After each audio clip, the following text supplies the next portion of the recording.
Got to look towards the entrance, not that side. It's down.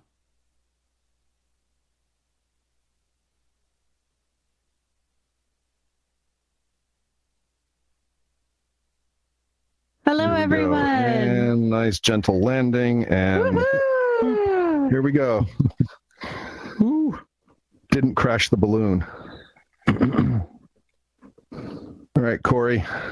I'm going to delete the balloon.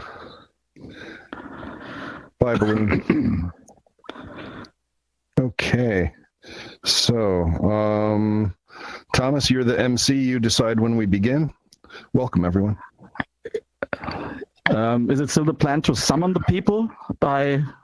We don't have that capability here. Oh, okay, all right. So then, I guess, as it is 1 minute past 10, let's start. My name is Thomas Zorbach, and I'm the organizer of IMMERSIVE X. And in my second life, I run VM People, an agency for immersive storytelling. And that means I'm a creator, a publisher, and a distributor of content all at once. Immersive content included. And unlike in traditional or social media, where we more or less understand how our platforms function and how our stories reach their audiences, immersive content still poses a real challenge for us. Take, for example, one of our recent projects, the Castle of Kiss. Some of you might have been in the session that took place earlier. Every time we launch something like that, we face the same question. How do we actually bring people into these worlds? What kind of pipeline do we need to make immersive experiences truly accessible from creator to consumer? And that's the question we are here to explore tonight. And sincerely, I really sincerely hope that by the end of this session, I'll have at least a better understanding of what the status is and where we are headed to, and that we have a glimpse of the future of distribution in immersive media. And I suspect when I look at the audience here, you are curious too about what we will learn in this great panel. And yeah, let me please welcome our moderator, Ben Irwin, and his brilliant panelists, Ivo Heining, Daniel Ljunggren, and Jonathan is here. Jonathan will be here momentarily. He had a case sensitivity issue on his join code. I just WhatsApped and him the right hopefully one. Jonathan Hale in a second. So looking forward to this great panel, METATRaVERSAL, bringing immersive media to the masses. Thank you, Thomas. Hi, everybody. I'm Ben Irwin, and this is Bringing Immersive to the Masses. And we're here to talk about building a creator-to-consumer 3D content distribution pipeline. So welcome to IMMERSIVE X. Thank you, Thomas, and the team at VM People for including this panel, our 17th METATRaVERSAL event, as part of this festival. So let's give it up for the IMMERSIVE X team to get today. Yay! And feel free to use those reactions and emojis as we're talking today. Yeah, there we go. All right. You. Thanks for bringing us together, Thomas. Really, this is a beautiful thing that you're doing here, and everybody on your team. So we have with us a distinguished panel for representing the pipeline from creator to consumer. Ivo Heining from Reality Craft is here to represent artists and creatives. Jonathan Hale will be seated here in just a moment. He'll be representing publishers and developers. Here he comes. Hey, Jonathan. Welcome. Give this man a full body avatar. Karen, can you hook up Jonathan Hale, please? Legs, you will get legs. And so let's see. You got legs? All right. If you don't have legs, all right, let's give this man some legs. Here we go. All right. Jonathan Hale from Create Worlds, everyone. Thank you. There you There go. we go. Jonathan With beautiful blue in the house. All right. So 1 second. Here we go. All right. Now I'm not. Do I even have a full body avatar? Let me fix that. No, Ben, you are also missing legs. I'm also missing legs. All right, this will be much better Amazing, with the legs. things we do. All right. Feel free to have we a go. seat if that's Now I have easy legs. for you. How about these legs, huh? All right. Those are fantastic legs. Beautiful. Thank you. All right. So back to what I was saying. Jonathan Hale from Create Worlds is representing publishers and developers, and Daniel Ljunggren from FutureWay represents hardware OEMs and distributors. Me, I get to represent the rest of us, the consumer, the end user. And we'll ask our panelists to introduce themselves in just a moment. But METATRaVERSAL began 4 years ago. These 4 panels up here represent the first 4 events that we did, which were forums for people to come together and express support for standards and interoperability. Ivo, myself, Terry Schussler, and Neil Trevitt founded METATRaVERSAL, and then Julie Smithson, Julian Reyes, Karen Alexander, Allison Morano, and many others. We put on 16 events to advance this agenda. And some were forums for industry cooperation, some were conference panels like this next one.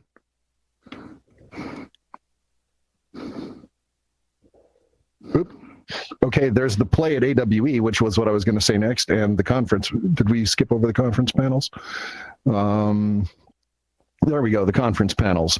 And we also, through these events inspired the creation, the founding of Metaverse Standards Forum by Neil Trevitt. And so last year, METATRaVERSAL became a program of the Academy of Immersive Arts and Sciences.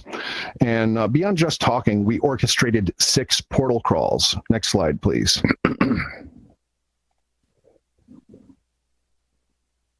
And these 6 portal crawls brought us together to show as practitioners how easy and how hard it can be to travel between platforms. So our last event was a town hall where we shared what we learned from all those experiences. And today marks the next iteration of METATRaVERSAL focused on immersive distribution. And I greet you with a mix of optimism and righteous indignation. Optimism because most people I speak to in this industry understand the importance of standards and interoperability and to make immersive technologies accessible to the masses. But indignation because I, like many of you, are frustrated by the stagnation of growth by the big players thwarting their own success through isolationism instead of cooperation. So I asked ChatGPT, did Sisyphus fail? Did he ever get that rock all the way up the hill? And she said, no, that's the point of the myth. Mythically, he failed. Philosophically, he succeeded because he never gave up. Sometimes it feels like we're pushing the same rock up the hill. Things move slowly. We have setbacks, but we persist because we believe, we know that immersive technology is the next medium to elevate human communication. And it's as inevitable as streaming video on a moving train. Once thought impossible, they then shrunk the TV into our pockets and built the infrastructure to the masses from anywhere. But they have not invented a quiet hammer. So I've got a construction site across the street in New York City. So if you hear any noise, that's me. That'll end as soon as I put myself on mute. But bringing immersive 3D content to the masses is an entirely new challenge. The infrastructure we need must be more sophisticated than ever. We need lower latency networks than we have right now. Milliseconds count when people interact as avatars in immersive experiences, and immersive experiences will be streamed like video, sending just what we need when we need it without downloading entire files. So standards are emerging, but they're still a couple of years away from full integration into the metaverse infrastructure. Meanwhile, we're working with legacy formats like Unity prefabs locked into specific versions that are not forward compatible. And the FBX format is really long in the tooth. Even Autodesk is phasing it out. So many of today's platforms are like the online services of the 90s, AOL, CompuServe, Prodigy. Anybody remember those?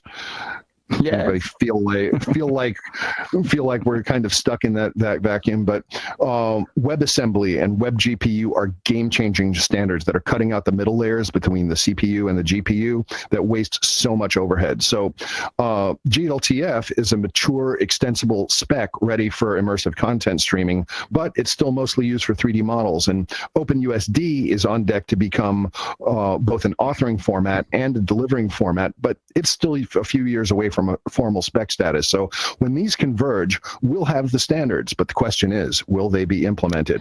And if we're going to bring immersive to the masses, they'll need to be. So I would like everybody to welcome our panel, Ivo, Jonathan, and Daniel. Ivo, you want to kick off by introducing yourself?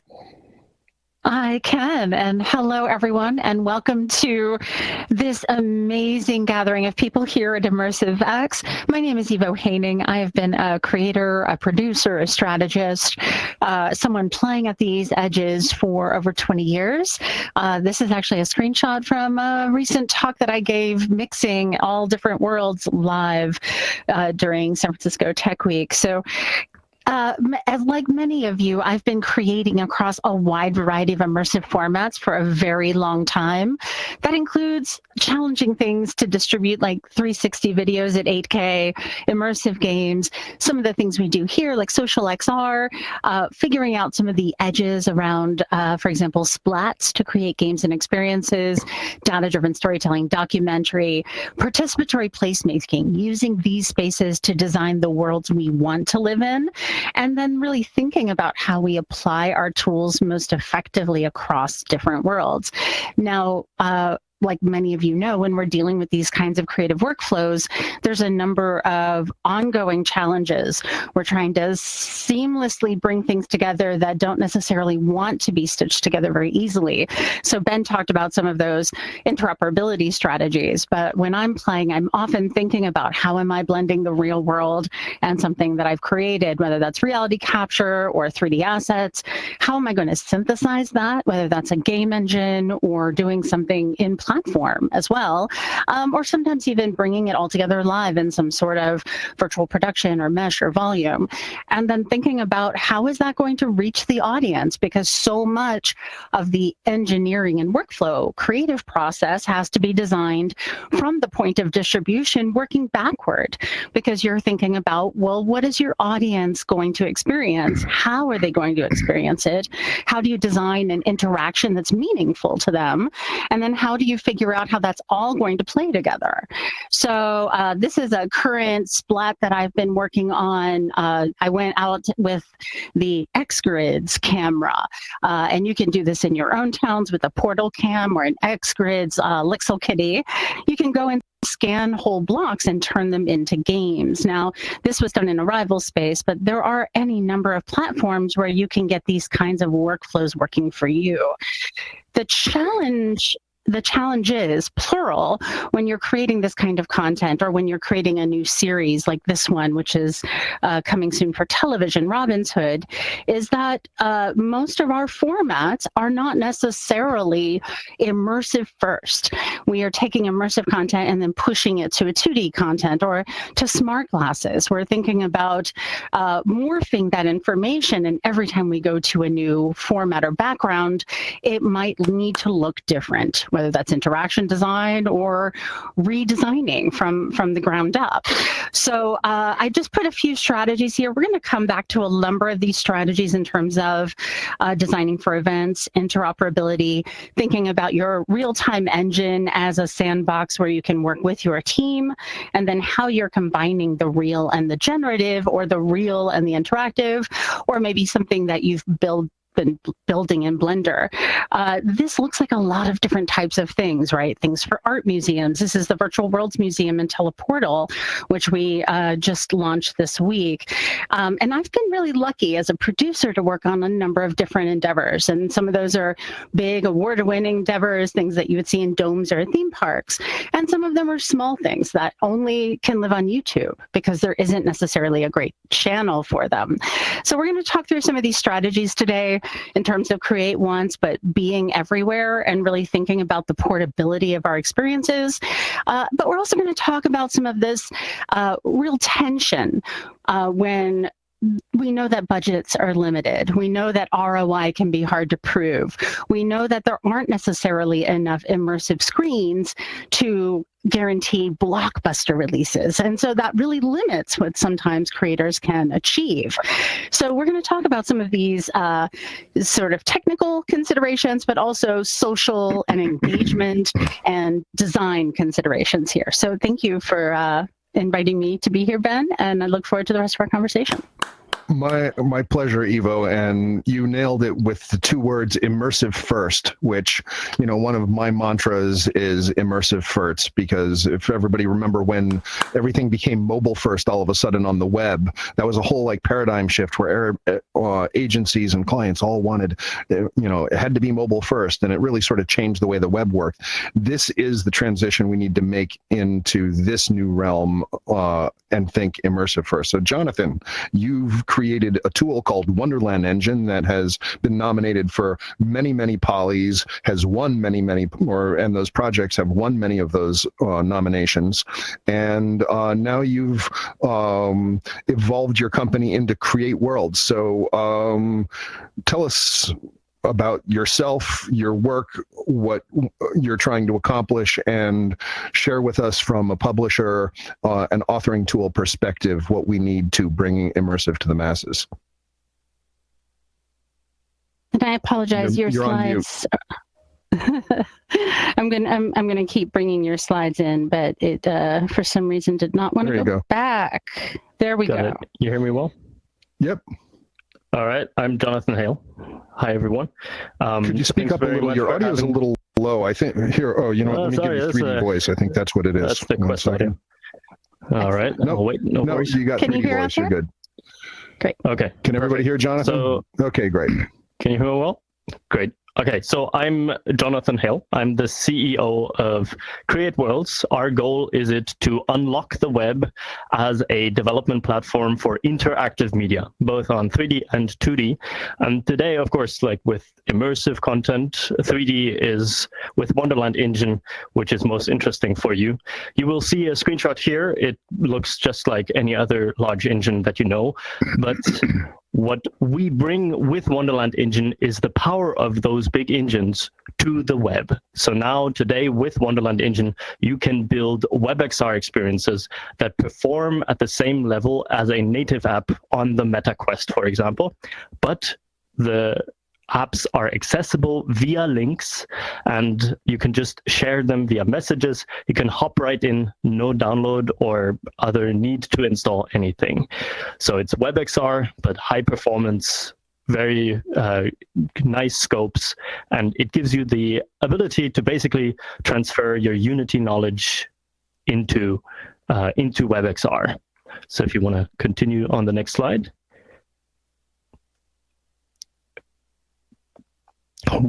You might have heard of us from like the enterprise.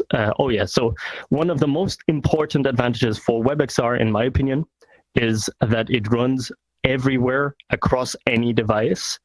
That is especially important if you want to reach a large audience while already targeting the early adopters, all of you here in VR, but still want to make your apps accessible, your games, your enterprise experiences, your social experiences accessible on desktop and mobile with the same app, rather than having to deploy multiple into multiple stores. And so we are currently focused mostly on enterprise trainings in XR and like high-end product configurators delivered through the web.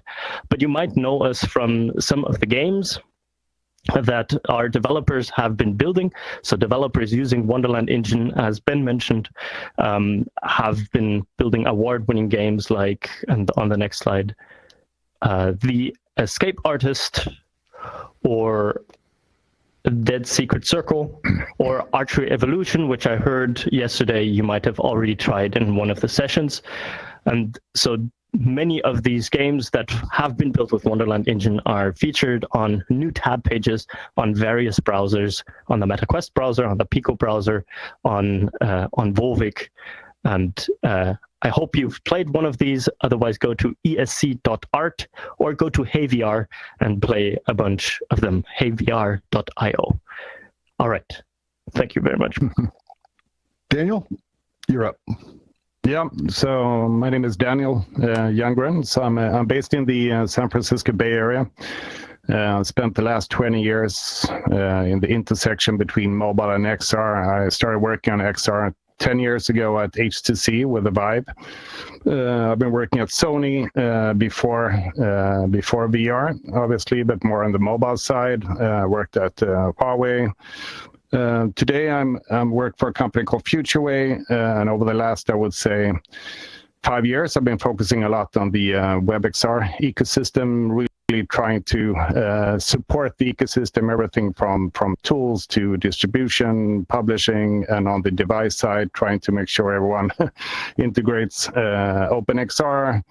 So spending a lot of time on that, and also work directly very closely with the big platforms like Google on AR, Daydream AR Core, with Meta and so on. So I don't belong to one of those big platforms, but I work closely with them. So I'm trying to support the industry and make it more open and more accessible in any way I can. So, yeah, thank you.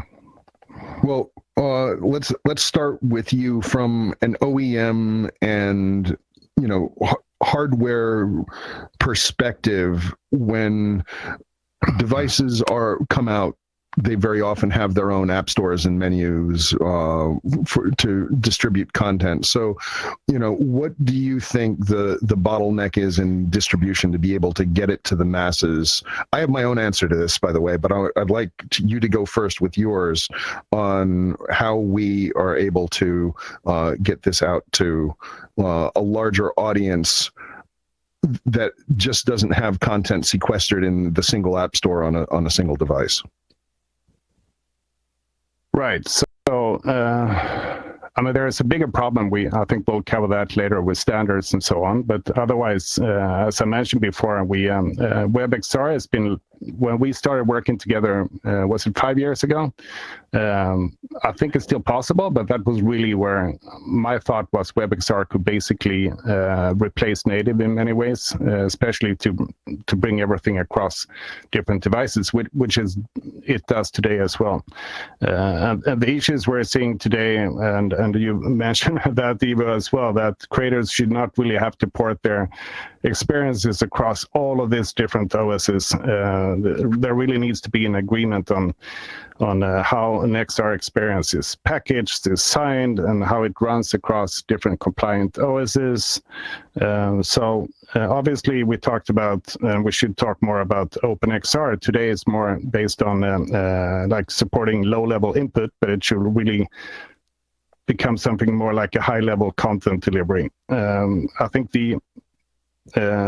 that's the only way that an ecosystem and a content library can grow in parallel with the user as well. And also, something I want to mention before I forget it as well, another issue we have right now is the identity layer. I know we talked about that several times before. Where you don't really have a trust-based, decentralized identity layer. You should be able to authenticate into an experience published on platform A while you're wearing platform B headset. Today, users have to rebuild their complete digital life, like their avatars, their purchases, their contacts inside siloed platforms. One of the initiatives I understand is ongoing by the W3C is the decentralized identifiers. I know that's something that's really important for users to prove their assets ownership if they're buying a virtual item across any platform, and this will really decouple the user's identity from the OS. So some things like that, and then I guess and I hope we should talk more about all these different initiatives, both related to OpenXR and related to what the W3C is doing, related to the Metaverse Standards Forum, and how everything of that could come together to make the content travel between different both hardware and different platforms. I will probably mention it later, but one wish I have is that there will be some kind of open source operating system that will be mandated to support. Because today, as a hardware manufacturer, there are a lot of smaller manufacturers who wants to create hardware, but it's difficult if you have to adopt to Meta or to Google. If there will be some open source OS that covers the basics, I think that will be something I would look forward to. So maybe that's for the 2030 discussions. I'll stop there. Well, but, there are two tangents we could go off on there. One is identity, which that's really important. And if anybody didn't catch that, the whole thing about the W3C's decentralized identifiers, this is the spec and the standard that is being put forward to solve for that. And that's really key, because the friction of getting into a headset in the first place, to be able to load an experience, to be able to go between experiences, this is really one of the things that METATRaVERSAL was founded to advocate for, lowering that barrier so that it becomes easier, because people get frustrated very easily and they're like, I don't feel like being in VR or participating in an experience, because it's a lot sometimes. But also, the standards in general, the convergence of these that we're starting to see right now is really key. So Ivo, I want to turn the rest of this discussion into kind of a lightning round. We were a little long on the preamble, and we're almost 30 minutes into this talk. So the creators are working across engines, platforms, and worlds, yet every new environment adds technical and financial overhead. How do creators future-proof their work and still take creative risks? Most of the creators I know are doing at least half of that work as bespoke or client-driven work, and often it cannot be ported. And so then the other half, the work that we do because we love it, or because we have an interest, because we have a community that we're a part of, those are the places where we can reasonably experiment, because it's almost like hobby R&D that happens at those edge spaces. I've been a part of communities now for the last 5 years in open source spaces. Some of you know about OMI, XR Guild, communities where we can experiment. METATRaVERSAL, really testing the edges of portal interoperability, having communities to experiment in. And it can't be full-time, but it's usually part-time for many of us creators. We're a part of communities where we're spending 5, 10, 15 hours a week just testing the edges so that we can go and produce new work for pay in order to keep things going. I will say almost all of the creators I've talked to, at least half, if not 3/4 of their work is bespoke and not necessarily easy to port. And so that's a sunk cost. And then every time we do try to port it, you're going to spend sometimes anywhere from $10,000 to a couple $100,000 sometimes to get it ready for the next, Quest or the next device. So those are huge costs, and often budgets don't necessarily match the expectations on that. Exactly. And to a certain extent, we went through that with the web, but it's even more heavy duty in the world of immersive, because the platforms are so much more sophisticated and so much more, if you multiply the learning curves for each of the different platforms, then that becomes unsustainable to scale it. So we really need to have a convergence of that. So if you want to pick up on that, Jonathan, particularly, one of the things that I think is demonstrated through what experiences published on your platform is how WebAssembly has sort of, by cutting out the middle layer between the browser and the CPU, has accelerated that. So, tell everybody a little bit about how important that particular standard is, and how WebGPU is also going to complement that and really bring graphics acceleration to help web apps compete with native apps so that people can more easily access them.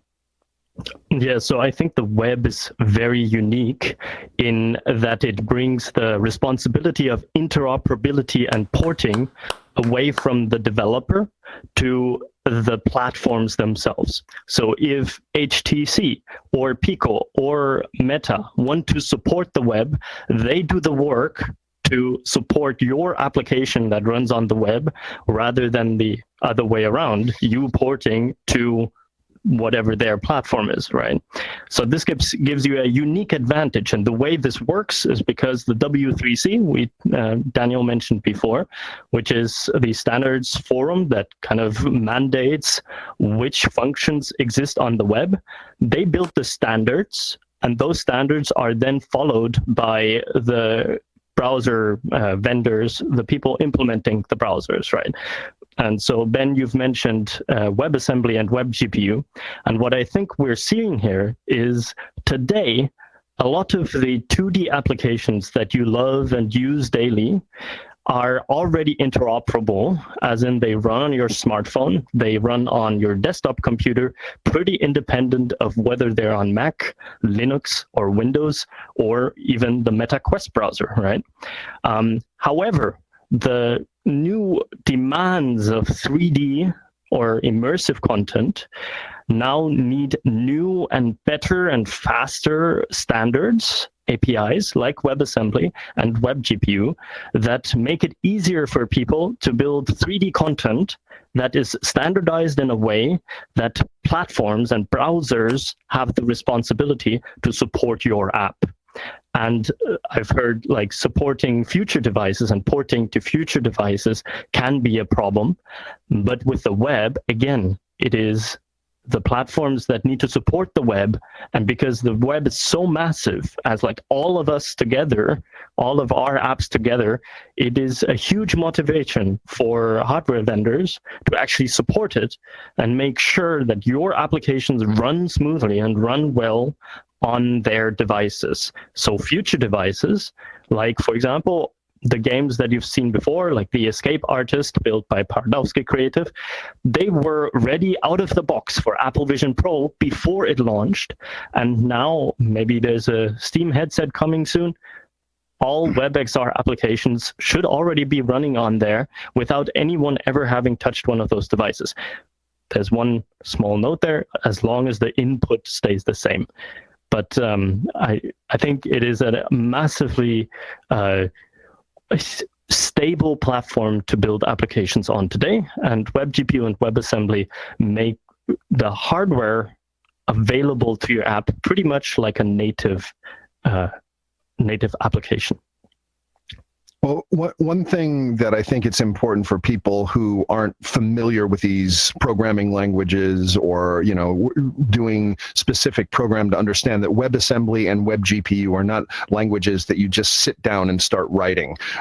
They are very low-level languages, and you need to have a great level of sophistication to work with them. And even, for example, WebAssembly, you use C++ or Rust to compile the language that so that it runs fast. So you're not actually writing in them. And WebGPU actually has its own shader language called Wigzl or WGSL, and that even that is in a so low that you don't want to do it. And the reason that things like 3JS are so popular is because early on when WebGL came out, that was also an extremely obtuse language for people to actually sit down and try to write. So what they did with 3JS, what Mr. Doob, Ricardo Cabello did, was he abstracted it up to JavaScript and made it easy to be able to do WebGL. So now we're at another sort of iteration of that,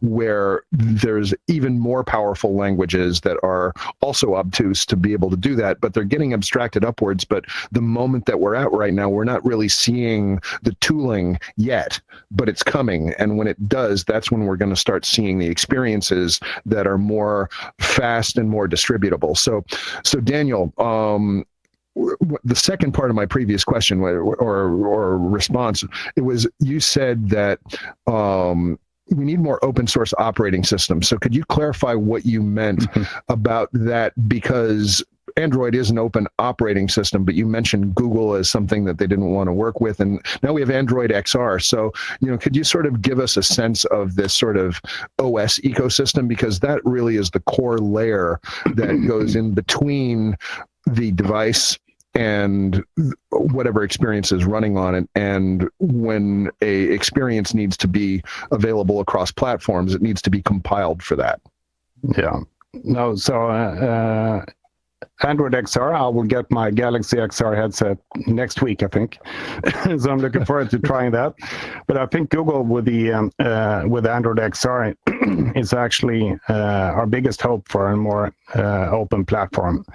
Meta, of course, they same as a lot of the big platforms, they it makes it more difficult to adopt content to other platforms. Apple is, as we talked about, they're not really into OpenXR or into GLTF. So I think with the replicating the model of Android on mobile into Android XR, I think is the biggest hope we have for one big platform that's adopted by everyone. But there could also be an open source operating system for XR. That's if you don't, as a manufacturer, you don't want to be tied to one of these, including Android, if you don't want to be tied on that, because on top of Android XR, it's not only the OS, it's obviously all the services. In order to run any app, you need to use Google Pay, you need to use Google Authentication. So there are like 20, 30 services that you need to adopt, which are not open source. Same as on the mobile side.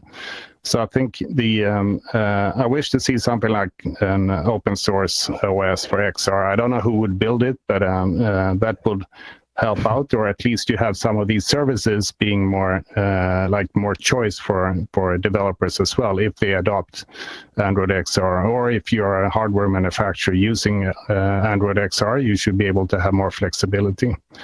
So well, it'll be interesting to see how it plays out, because historically Linux was a big success, but mainly in the enterprise space or among developers, but it never really got much consumer traction. And to be able to have a open source device, and the same thing goes for Godot as the open source gaming engine.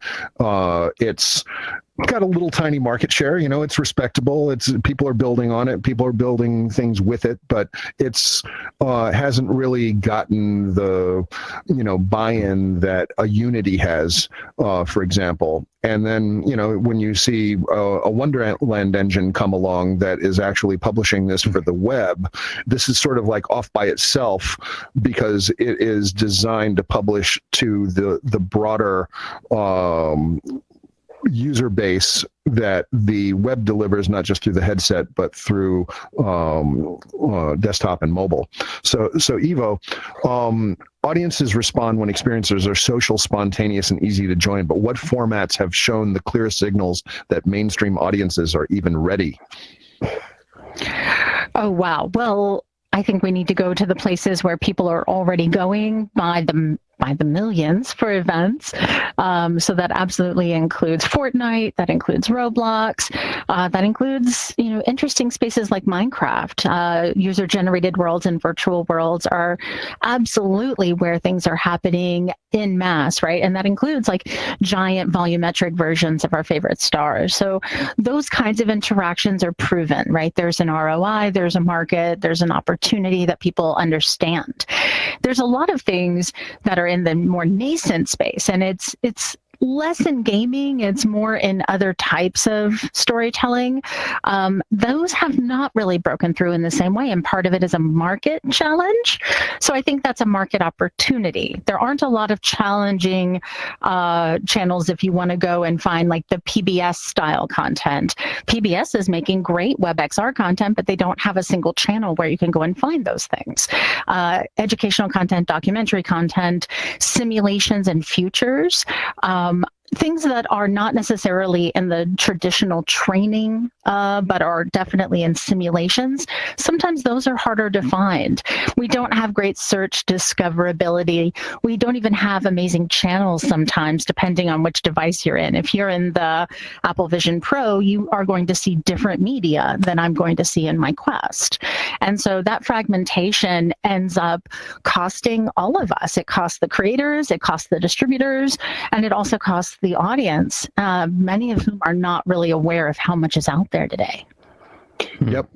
another key word there is fragmentation. It's because this industry was born so fragmented, and we're trying to unite those fragments, and that's what the standards development organizations and the Metaverse Standards Forum and people are trying to get this to converge so that the entire industry gets on the same page at every layer of the stack, so that we can start building and start publishing at scale, so that we can reach not a couple 100,000 or a couple of million people at a time, but really deliver content to the numbers. Like you really nailed it at the beginning when you were talking about the ROI, because we can't have blockbusters when we, aren't reaching a big enough audience. And so what I'm trying to, and what really the industry needs to be convinced of, is that they need to start investing in it if we're going to get there. Like they can't just wait for the moment to all of a sudden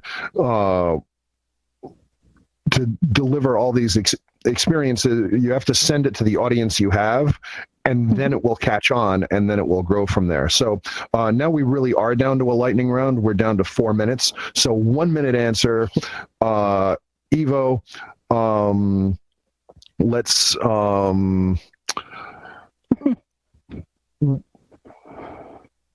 actually, let's go to final thoughts, because we're going to go to questions. So I'm just going to call on you to wrap up your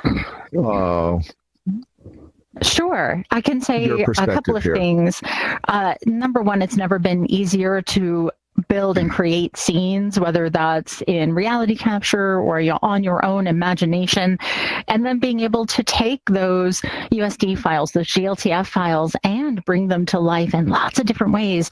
It has never been easier and lower cost, even if we do have these other huge challenges around distribution. And some of that is going to be finding the right data partners and finding the right production and distribution partners. So I want to encourage all of you to keep collaborating to open doors, not just for each other, but for others who are going to come behind you, because there are millions of creators coming behind you.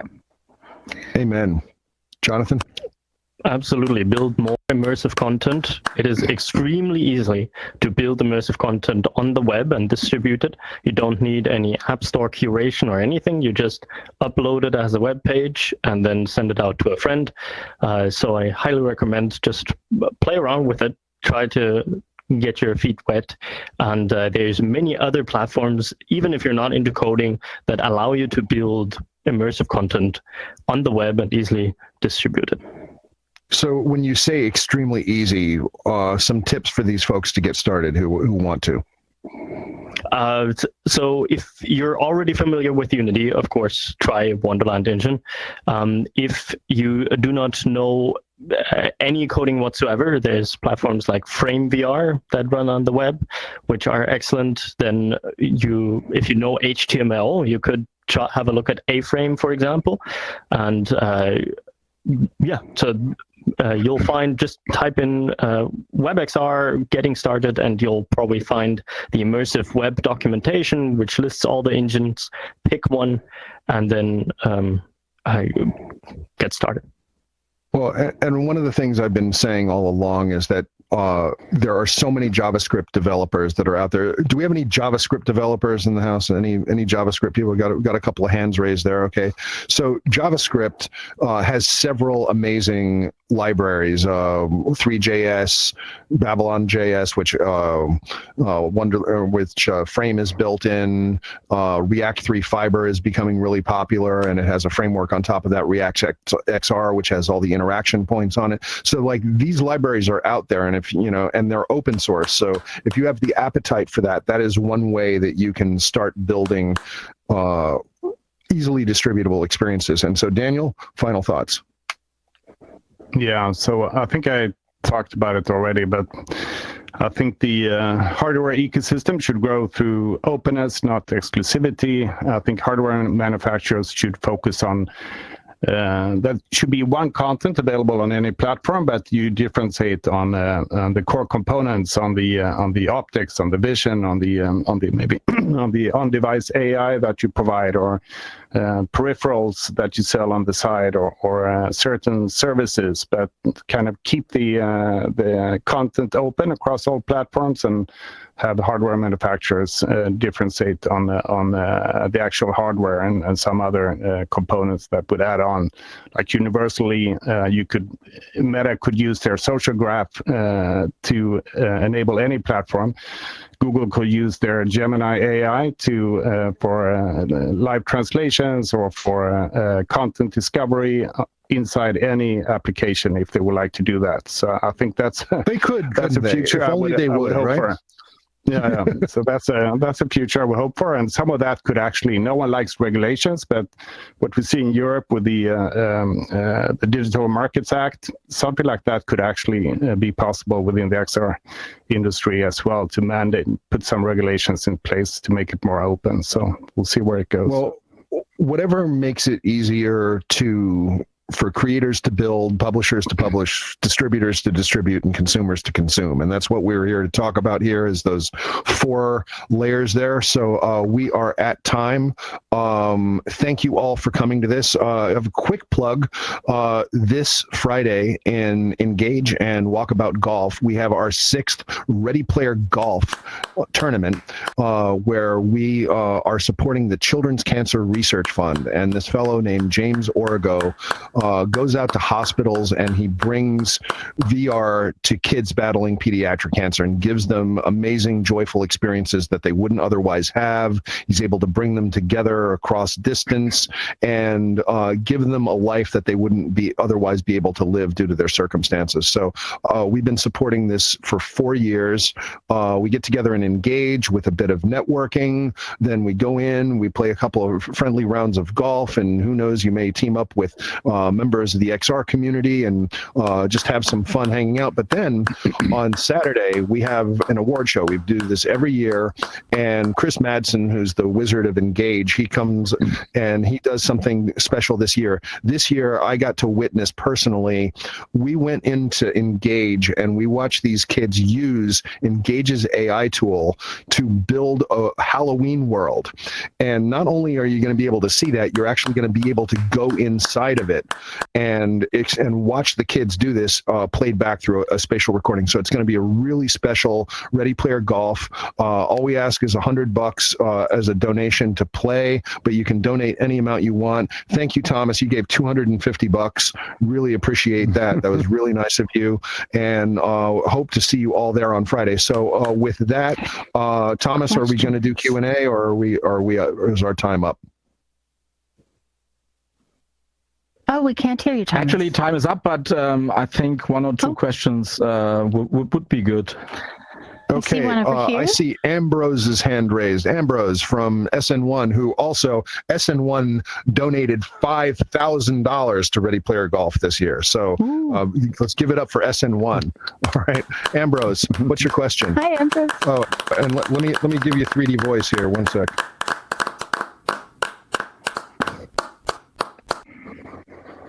Sure, and okay, and I'm just going to keep playing a bunch of videos. Ambrose? I was just wondering quickly what your thoughts are on the status and future of deep hyperlinks between apps. Because here at Immersive X, we've been jumping so much between apps, and I was thinking it would have been so nice if we were able to just all go to Area X before each session and just jump over to whatever app and room we would be in. So what are your thoughts on where that's going? I'll give my real brief one, and then I'll turn it over to Ivo. But the deep links as we know it in the Meta Quest is like, this is Meta's version of that. What we need is a universal version of that, so that it doesn't matter what device platform you're participating in an immersive experience in, or whether you're even in 3D or 2D, that you should be able to jump from one application to another. Now, it's up to the applications to support that, but ultimately the operating systems need to be able to support it so everybody can participate the same way they do on the web. And Ivo, this is why we founded METATRaVERSAL in the first place. Absolutely. This getting our platforms to play well together, this has been one of the primary issues we've had with the portal crawls, as well as we test portals across different worlds. Obviously, some worlds do not want that two-way interoperability. Some worlds want you to pay for something like a deep link, and that's currently not at all standardized. So this is one of those hot topics Metaverse Standards Forum, I believe, is tackling, as well as a handful of other platforms are kind of taking their own choice in terms of how they're going to be interoperable. But the work that the Virtual Worlds Museum and Teleportal, you can also see some of those links in action. Big heads up, I think Keyframe is back there if you want to hear more about use of the links to navigate across these worlds, because that is coming, but it is certainly coming unevenly currently. Yeah, Keyframe being one of our METATRaVERSal fellows. That's yes, Julian Reyes Virtual over Worlds there in the Museum. back in Shout out to the spacesuit. team building that. Another question? Got a question for Daniel or Jonathan here? Anybody? Come on, we got it. We got one more question. Somebody's got to have a question. I'm going to call on some. Ambrose, you have another question. All right, you already have 3D voice. You go. I mean, if anybody else has a question, I give it to them, but we just want another question. One is to drill into that my previous question a little more. What's the status specifically for WebXR deep links? Because I've heard a little bit about the Meta API, but I didn't see anything for WebXR specifically.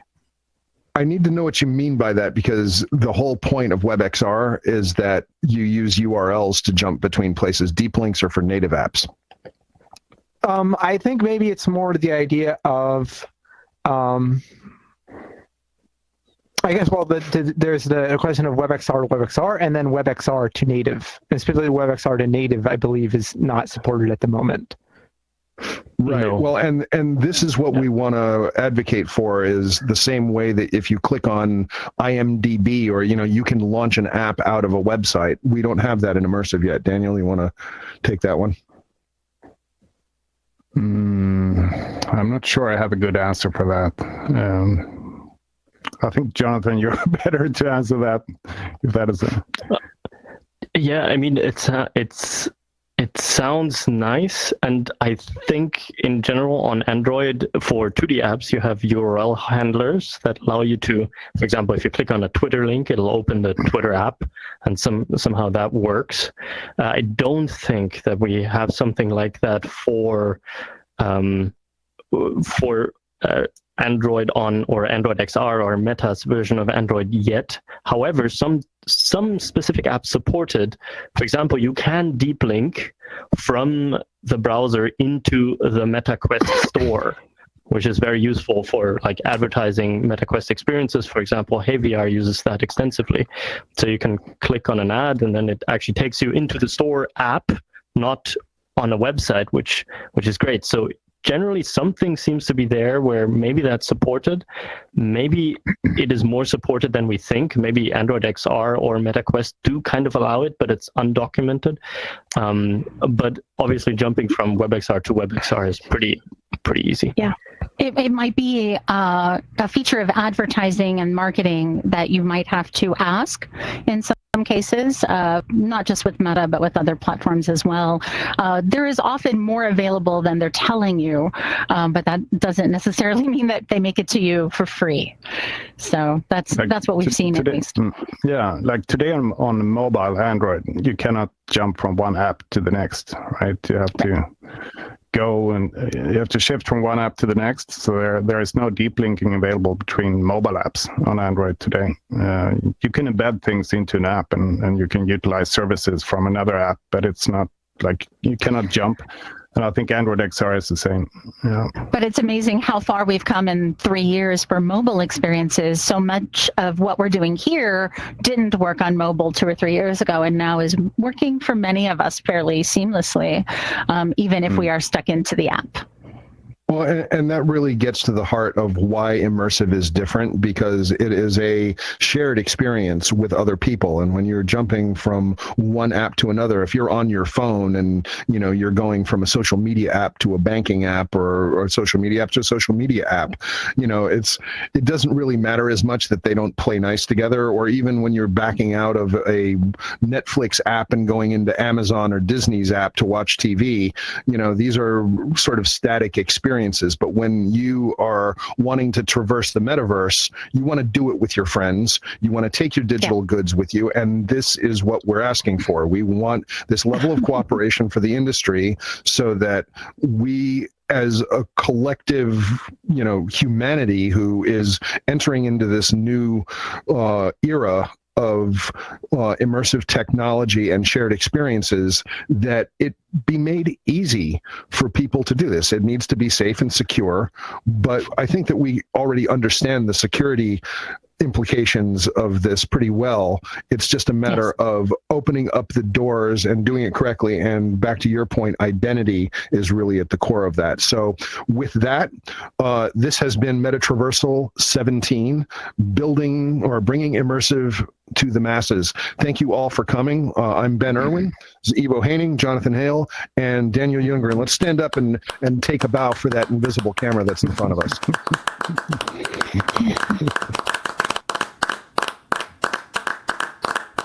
Come on up, Daniel. Oh, I'm trying. You're like half sitting as well, Ben. So no, there we go. I'm up. Oh, all right. You're right. I stood up. And I think I'm still seated, so we'll just give it. But it's really great to see all of you. Feel free to ask questions. I think some of us can stick around for a few minutes. The formal presentation and panel is over, but we'll just come down amongst the folks and hang out with you guys. How's everybody? And I'm going to turn everybody off of 3D voice now. Yeah, we can. Well, everybody can unmute themselves. I'm just going to turn us off of 3D voice. Great. Great. How are you? How are you, Jonathan? Yeah, good. I haven't seen you for a while, so